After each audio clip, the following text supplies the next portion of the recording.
Athena.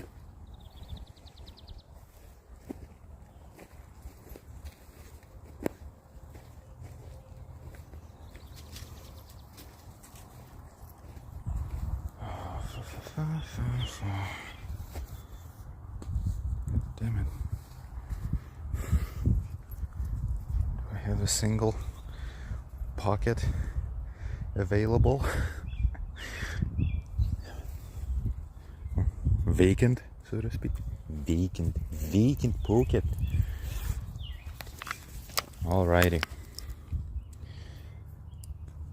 So it's going to sound like I've been doing nothing but playing video games lately, but actually that's gonna be a report for over 3 weeks, basically a month. A 4-week period of intermediate video gaming, simply due to quote-unquote free time acquired by the means of dog sitting. And I kind of want to start probably with the last one. Like, realistically, I probably gamed for approximately 20 hours last week. And it was purely from Wednesday to Sunday. Well, from Wednesday to Saturday, rather. 20 hours of video gaming for basically just half a week is a crap ton of video gaming for me. And funniest thing is that I did not even particularly enjoy, surprise, surprise, the video games that I chose to try. But some of them I did try for the first time, and it was an eye-opening experience in some manner. So the last game, or rather 2 games, I suppose, that I checked out were the Chronicles of Riddick video games. Escape, or is it Escape? Assault on Dark Athena, and the Escape from the Butcher Bay. Now, Butcher Bay I liked way more. I think it's way more atmospheric, and it's kind of, I don't know, just paced better. I remember playing, I think, the demo, or watching a review for Dark Athena when it came out, and just kind of being like, no, I think I played a demo, if there even was such a thing. Maybe somebody gave me a disc. Anyway, I do remember playing the first couple of hours of it, and just being kind of like, dude, this is so generic. And it kind of was. It does feel generic. It feels also much more kind of scripted. It really feels like a linear experience. It feels like one of those games where you walk a little bit, and then you watch a cutscene, and then you walk a little bit more, and they give you a set piece, either like a shooting set piece or a stealthy set piece, and then you watch some more cutscenes. Maybe you solve a puzzle. It's just, a set piece after set piece. It's kind of like this typical linear roller coaster type of shooter, which doesn't even know whether it's a shooter or if it's an adventure game. It doesn't commit to neither of those things. And Escape from Butcher Bay, the interesting thing about it is that when you start it, it kind of makes you think that it is almost going to be an immersive sim-like, or potentially, well, at least just a relatively stealth-heavy, kind of like semi-open world-ish action game. And the truth is that approximately the first hour of the game, it holds relatively true to that first impression. I was really hooked by the opening. Like, not gonna lie, the first hour of Escape from Butcher Bay, including the fake out intro / tutorial level, like, I wasn't particularly annoyed by it. And because, of course, I've seen the movies. Well, if you've seen the movies, you're gonna realize that it's basically not real. Sorry for spoiling a 20-year-old game for you. Although, at this point, basically games like this, yeah, you need to consider talking about them. You need to consider spoiling, really, when talking about them. Because, like, Yuzumis haven't played those. And even, like, a lot of millennials have not played them either, actually. For reasons I can get into quickly. The game originally released on Xbox, the original one, and also PC. And then later it was remastered, and it came in bundle with the sequel. I'm not sure if that happened on consoles, but on PC at least, that's how you can get it, and that's the primary way you can get either of those games, because the original PC copy of Butcher Bay is it requires modding basically in order to work, but the remastered version just works. It doesn't look quite as good. It has very weird kind of like filtering happening. Everything looks way too bright for some reason, like blindingly bright, kind of like, well, actually, I'm sorry, my phone automatically adjusts exposure, so I cannot show it to you. But yeah, everything looks overexposed, which is kind of weird for a Doom 3 engine game, right? Because we all have this.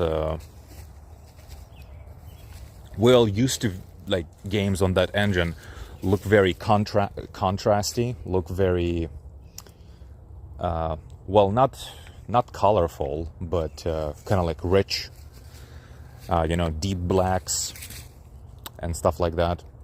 Very, very deep shadows, very, very contrasty, very kind of like sharp contrast, right? Sharp and deep shadows. But instead, the whole game, it kind of does have that, but simultaneously, it also looks absolutely overexposed. Lighting in the game has a lot of flickering, I should say, by the way, which really hurts my fucking eyes. Well, not even eyes, it like goes directly into my brain. Like, the way they did light flickering, like flickering lights, is just not nice. But okay. Talking about the graphics of the game is honestly neither here nor there. The opening of the game makes you think it's going to be a stealth game, and potentially even maybe a semi-open world-ish. So my assumption was it was going to be like a pseudo Metroidvania-ish, like pseudo hub-based open world, kind of like The Darkness, for example, something like that. Not a lot of games like that, but the kind of like hub-based pseudo open world shooter format is actually fairly recognizable. Like, most of you will probably know what I'm talking about by just me saying, The Darkness. Kind of like that. And no, actually, no. The game opens very linearly. In fact, it literally opens, like properly, with essentially a walking sequence. And you know what? I absolutely did not mind it.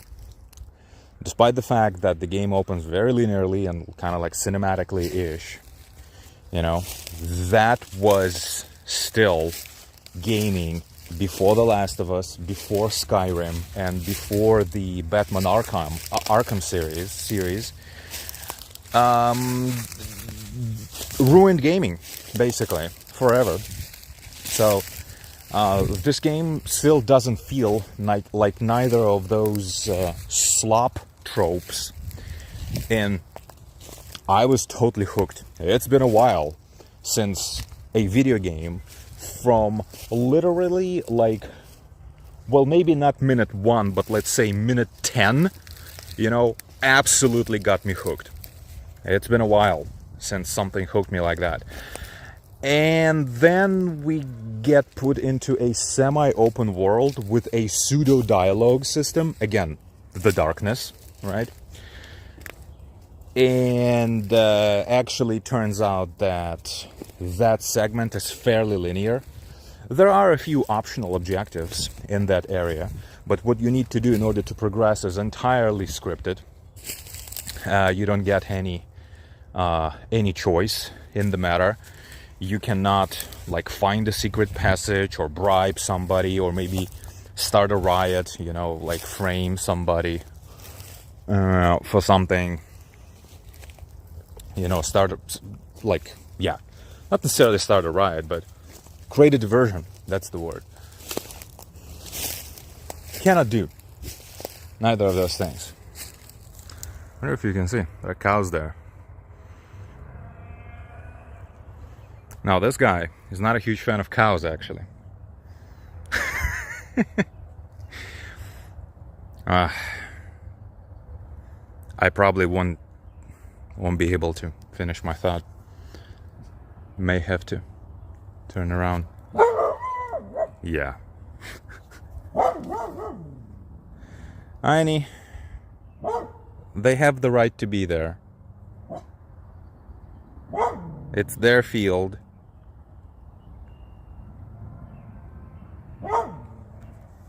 Annie. Enough. Let's go. Oh, well, let's not run through the forest. Momo. Easy, easy. Ow. It's biting my ear. So anyway, yeah, no player agency, no real choice or anything like that, despite the fact that the game kind of makes it look like almost like a hub-based RPG type of thing. Actually, it's all completely fucking linear and predetermined what you need to do. Like the only choice you have in that entire area is that, you know, you can choose not to do what the game tells you to do in order to progress and never progress and basically, you know, finish the game right there. Once you go through that area, you never return to that area as a prisoner, you know, to kind of like resume your time in Butcher Bay as an inmate. Like, no. It's all done. You go through that area again once shit fucking absolutely hits the fan, you know, and you never get to return there or anything like that. It's not a persistent hub. No, it was a linear thing, you know, just like all the other levels. It's a linear, predetermined progression. There is actually no interconnectedness in the world, despite the fact that there is technically some interconnectedness, but most doors absolutely close behind you and you cannot backtrack. So the whole thing might as well be completely linear. And the fact that there is like interconnected level design, world design, whatever, that actually doesn't matter at all. There is even a little bit of a kind of like economy type of system where you can buy weapons and armor even at one point, but then actually the game constantly, basically about once every 2 hours, the game takes everything away from you anyway. And at one point, by the way, the game takes everything away from you literally like 10 minutes after you get the opportunity to buy like body armor. So I don't understand, like, what's the point? Because shit hits the fan and you get everything taken away from you before you even get a chance to like start a shootout or anything like that. Well, I suppose if you could buy the body armor and start the shootout in that area for some reason, but you don't have to. So I don't understand like why the game is structured like that. What? Why does it say video only mode? What the fuck did it just say? No, mic is on, camera is on. I don't know. This app is acting as if I updated it, or as if I launching it for the first time. Fucking love technology. Yeah, so what happens is you very quickly, you can pretty much already discover it even in the tutorial, that stealth in this game just literally doesn't work. And I wonder if it doesn't work because it's technically it's a remaster and they just botched it, because it similarly doesn't work literally in the same way in the Dark Athena. And I wonder if in the original Xbox version, maybe it works properly. Perhaps even the original PC version. But neither in Dark Athena nor in Escape from Butcher Bay, like remaster, on PC, stealth works basically at all. In approximately 99% of cases, when you're trying to sneak up on the enemy from behind, they randomly like turn around and aggro at you, or rather, and like they turn around as if like they are aggroing at you already. They aggro, turn around, and attack you approximately when you are kind of like 2.5 to 2 meters away from them. So like 5 to 6 feet away from you, or maybe 7 to 6 feet away from you, every single enemy almost, well, by approximately 95% of times you're trying to sneak up on somebody, the person will just turn around and shoot you, as if they have like, you know, 6th, 7th, 8th sense, whatever.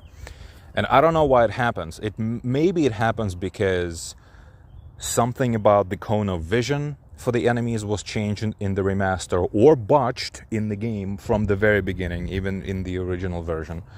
Or maybe in the remaster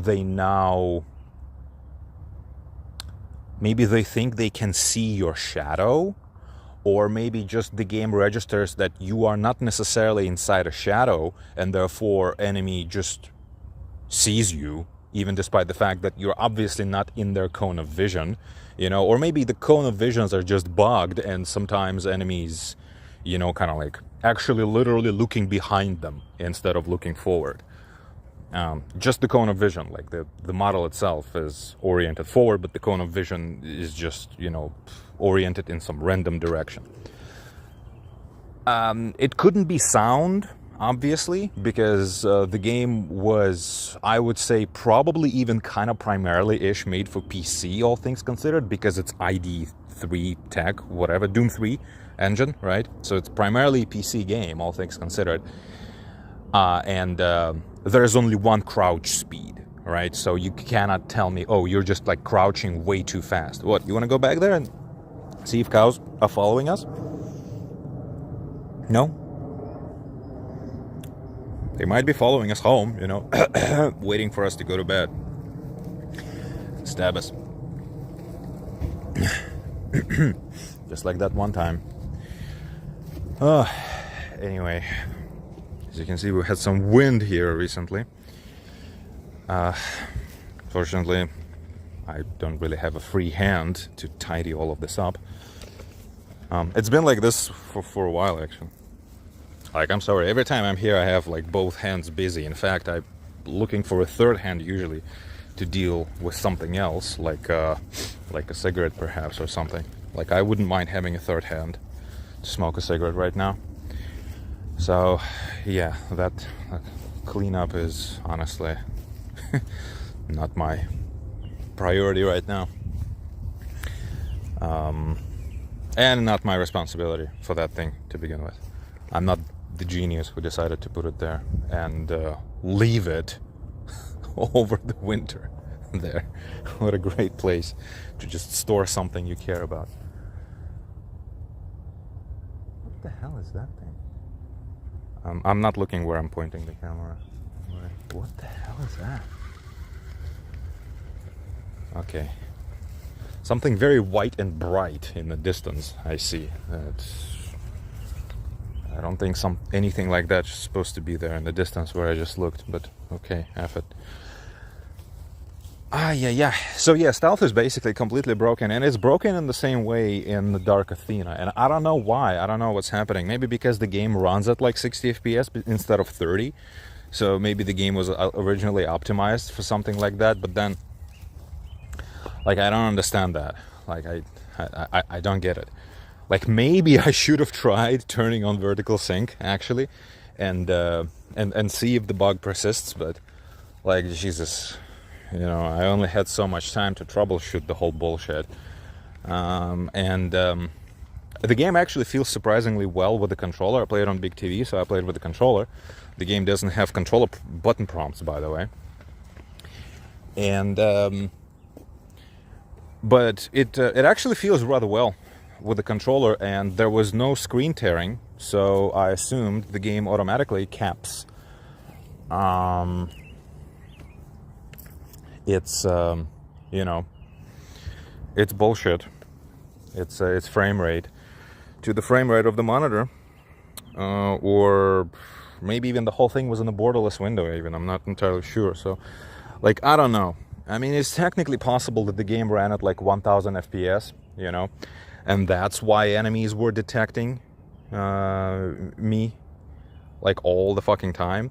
But then it doesn't necessarily understand why enemies a lot of the time, especially when they are alerted even like a little bit. That's another thing. Sometimes enemy get alerted like a little bit, and in that state they see through darkness. And sometimes in complete darkness, enemies will not see you if you are literally 1 foot away from them. And another thing is that enemies, again, unlike Dishonored, for example, sometimes microsecond, all they need to go into full alert from seeing you from like 200 meters or something. 200 meters away, those fuckers see you for 1 second, and they just, like, you can't even properly see where they're looking, you know, from that distance. But they see you and they go on full alert. There is literally no kind of like investigation even state for them. So stealth in the PC version is completely botched. I'm not sure if vertical sync is the reason.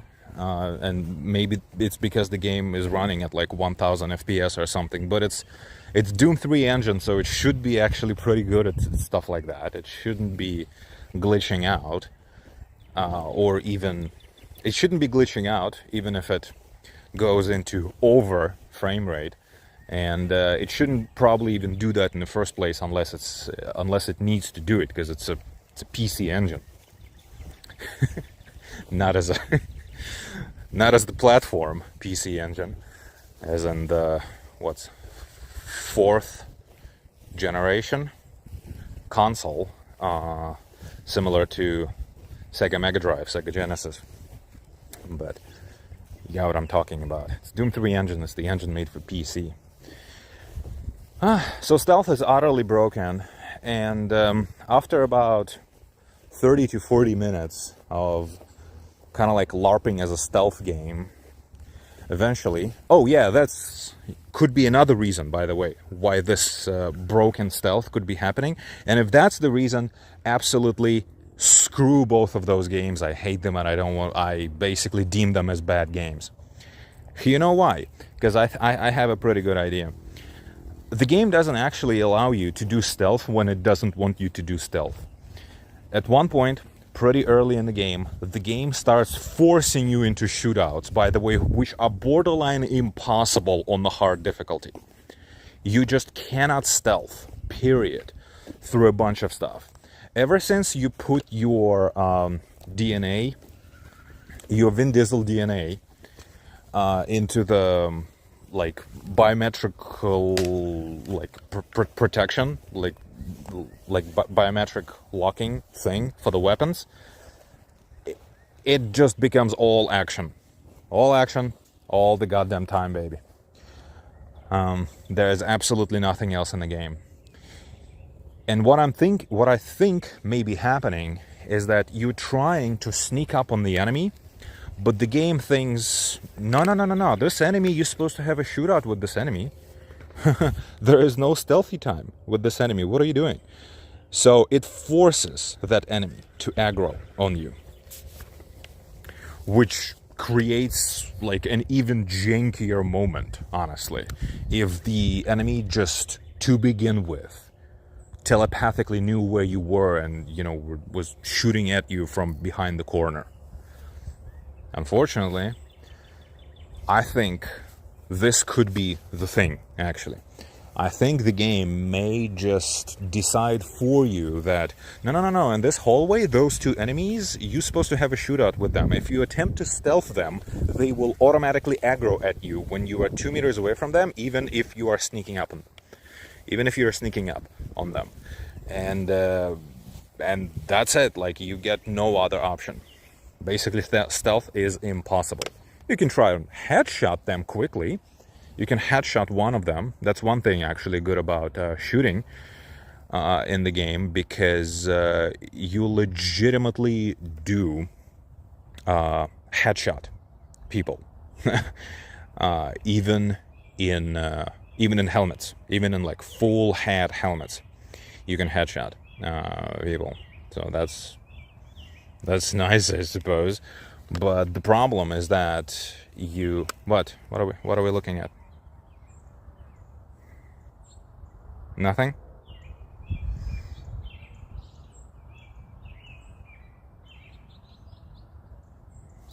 Okay, let's go.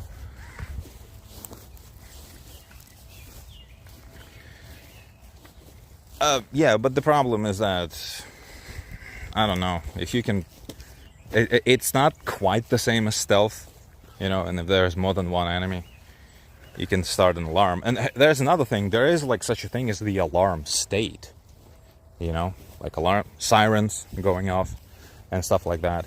So the game definitely feels like it was at one point designed around the possibility of stealthy gameplay, but it actually doesn't work. Like, I don't know how else to describe it. Stealth in neither of those games. In Dark Athena, it does it a little bit better. In Dark Athena, stealth does work a little bit better. I'll give you that. But yeah, man. In Butcher Bay, stealth just doesn't work. Approximately 1 hour into the game, there is a big shootout you are forced into, an arena almost, and at the end of it, a mech comes down on an elevator.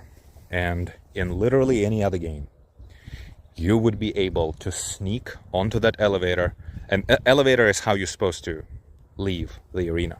You'd be able to sneak past the fucking thing. Like, I think in Deus Ex you can do that. In Human Revolution, I think there's one boss that you can do that with. You sneak past the goddamn enemy, press the elevator button, and literally nothing happens.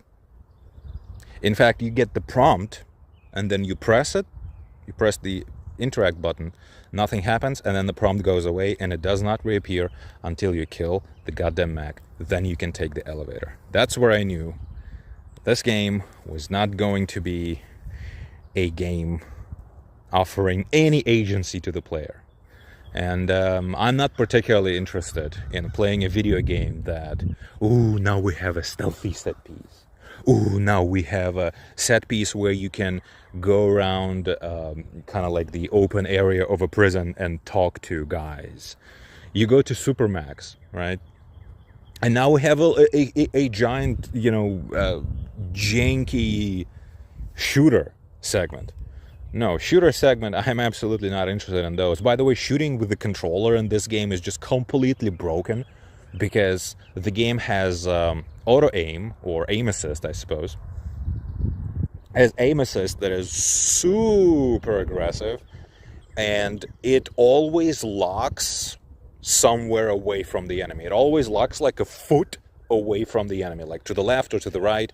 And I think it's because enemies take position behind corners, and they lean out of those corners, but the kind of like the box of where their character is still standing is like the standing version of the character behind the corner. So their model is leaning from behind the corner, but the point where the auto aim or the aim assist is trying to hit is still kind of like the base, hitbox, so to speak, where the character is actually standing behind the corner.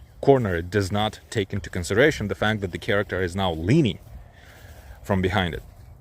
So basically, you keep shooting corners constantly, and that aim assist, it's literally impossible to fight. It locks onto the corner, and it just doesn't let go. And at one point, I was just kind of like not probably realizing what exactly was happening. because I was mostly shooting people who were not hiding behind corners, because there weren't really that many big shootouts, for enemies to actually take positions behind corners. They usually died before that.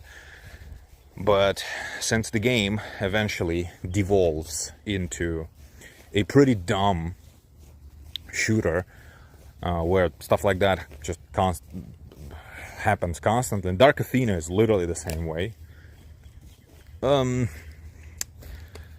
you start noticing it. The whole thing just absolutely falls apart. And the kind of like adventure element of the game, oh yeah, cool, you go to Supermax, and there's like 3 quests, and you need to do them in a specific order in order to progress. You can even go out of your way, and you can find a dude and buy like a tool from him with which you can open vents. And I thought, oh cool, maybe you can find like a secret vent, whatever, passage somewhere here, and escape from this place. Nope. You probably can do it later at some point, but no, you need to do the stupid Fight Club thing, and then you need to do another quest for another guy who actually wants you to do 2 objectives, and unless you do the Fight Club, you cannot help that guy, and then you need to do those 2 quests in order to, well, basically get out of the Supermax thing, in order to progress the quest, so to speak, to progress the game. So why do you even give me all of those things as independent quests if it's a whole linear thing anyway? It's just so annoying. You waste like half an hour collecting all of those side quests just to realize that actually, no, I may as well just stayed in the first room of this like Supermax prison and kept doing the whole, like Fight Club side quest here. Well, actually, while you're doing it, you have to travel across the whole thing, looking for people, specific people you're supposed to fight. So yeah, actually, whether you want it or not, the game wastes your time in that Supermax so bad. Yeah, once I realized, oh, literally none of this is going to work unless I just drop everything and do this stupid Fight Club quest first, I just decided that, okay, I'm done. I'm gonna look what Dark Athena has to offer, and it was basically just more of the same. I may play more of it, but it's just kind of less atmospheric and stuff. For about 1 hour, everything about the Butcher Bay escape game was pretty amazing. I loved the art style, music was alright, passable, atmosphere was interesting.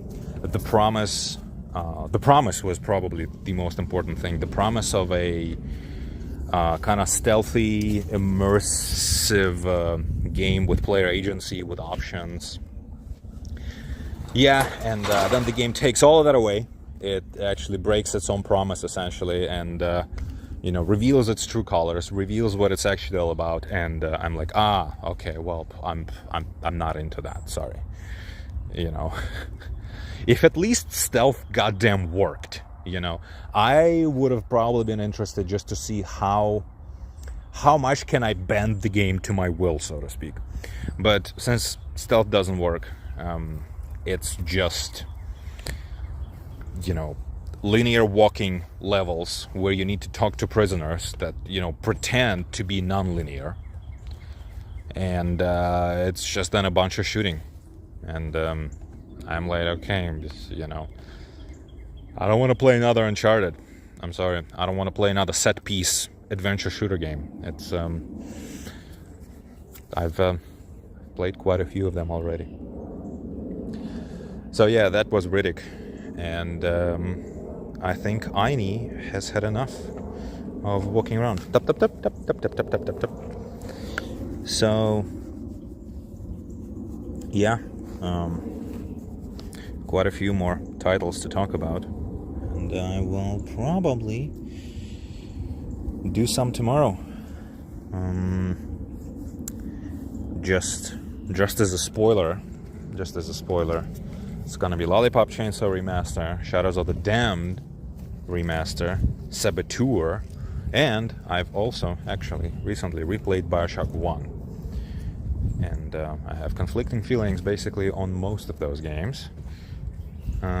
Except for Lollipop Chainsaw Repop Remaster, which I am not conflicted on at all. That game to begin with was glorified Dynasty Warriors, really, and I was not a huge fan of it. But it had some redeeming qualities, and it had at least an artistic vision of a kind.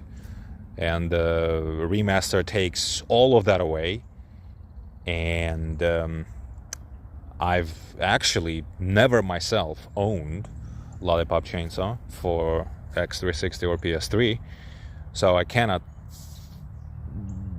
do not remember how glitchy and janky those games were, but oh my god, is the remaster janky and glitchy. It looks like crap. It's janky and glitchy. It has 2 graphics modes. One is Switch graphics that looks terrible, and 2 is like full Unreal Engine 5 graphics, which look slightly better. They basically look like the original PlayStation 3 and Xbox 360 version, but with a shit ton of bloom and no comic book character outlines, which makes it look very bland and boring and kind of very just kind of like very toy-ish. You know, there's a difference between like a comic booky look and like when everything just looks like a shitty doll. So yeah, original soundtrack is no longer there, or rather the original collection of licensed soundtracks is no longer there, so the artistic vision is completely off. Like, the music that they bought to replace the ones that they no longer have licenses for is just sad, to say the least. And the game looks like shit, and the game is buggy and clunky as fuck. Like, you literally move in 8 directions. I don't remember if, like, the game basically doesn't have 360-degree movement. I mean, it does, but you snap to the 8 cardinal directions like a motherfucker. I'm not sure if it's... well, for obvious reasons, right? That's how you make video games, for keyboards. But why would the remaster have this? I mean, obviously, it's on Unreal Engine 5 now. I don't know, guys. Yeah, that remaster is fucking something. I am not conflicted on it at all. Avoid at all costs, honestly. If you have a powerful enough computer to run the game in the Unreal Engine graphics... So with Unreal Engine 5 mode, the game stutters, by the way. So, fun times. And in the Switch graphics mode, the game is so ugly... You legitimately just, you're not going to play it like that. Just trust me. So, the game is unplayable anyway, because the game stutters with proper graphics modes, in the proper graphics mode, so you honestly might as well, you know, if your computer should be capable of running it, right, should be capable of running an Unreal Engine 5 game, you might as well just see if you can emulate the PS3 version on your computer. That's it.